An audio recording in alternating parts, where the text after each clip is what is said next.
পবিত্র রমজান মাস রহমত, মাগফিরাত এবং নাজাতের এক অনন্য সওগাত। বিশ্ব মুসলিমের কাছে এই মাসটি কেবল উপবাসের নয়, বরং আত্মশুদ্ধি এবং আল্লাহর নৈকট্য লাভের শ্রেষ্ঠ সময়।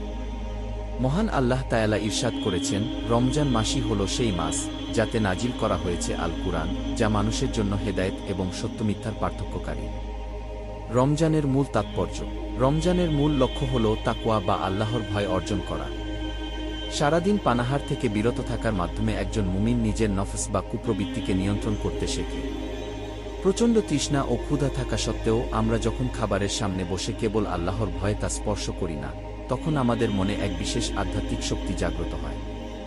এই শক্তি আমাদের সারা বছর গুনাহ থেকে বেঁচে থাকার প্রেরণা যোগায়। রমজানের বিশেষ ফজিলত। এই মাসের প্রতিটি মুহূর্ত মহান আল্লাহর বিশেষ নেয়ামতে ভরপুর। হাদিসে কুদসিতে আল্লাহ তায়ালা বলেছেন, রোজা কেবল আমারই জন্য, আর আমি নিজেই এর প্রতিদান দেব। অন্য সব ইবাদতের সওয়াব ফেরেশতারা দিলেও রোজার প্রতিদান আল্লাহ সরাসরি নিজ হাতে দেবেন।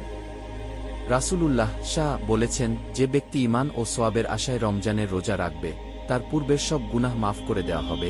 এই মাসে জান্নাতের দরজাগুলো খুলে দেওয়া হয়, জাহান্নামের দরজা বন্ধ করে দেওয়া হয় এবং শয়তানকে শিকলবন্দী করা হয়। জান্নাতে রায়্যান নামক একটি বিশেষ দরজা রয়েছে, যা দিয়ে কেবল রোজাদাররাই প্রবেশ করার সৌভাগ্য লাভ করবেন। লাইলাতুল কদর ও কুরআন। রমজানের অন্যতম শ্রেষ্ঠ নেয়ামত হল লাইলাতুল কদর। এই একটি রাত হাজার মাসের চেয়েও উত্তম। এই রাতেই মানবতার মুক্তির সনদ আল কুরআন লৌহে মাহফুজ থেকে প্রথম আসমানে নাজিল হয়েছিল। তাই এই মাসে বেশি বেশি কুরআন তিলাওয়াত এবং রাত জেগে ইবাদত করা মুমিনের জন্য পরম সৌভাগ্যের। পরিশেষ, রমজান আমাদের ক্ষমা ও মুক্তির সুযোগ করে দিতে আসে।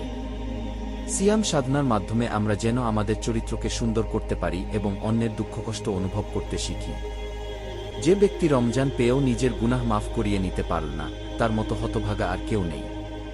আল্লাহ আমাদের সবাইকে রমজানের হক আদায় করার এবং তাকওয়া অর্জনের তৌফিক দান করুন। আমিন।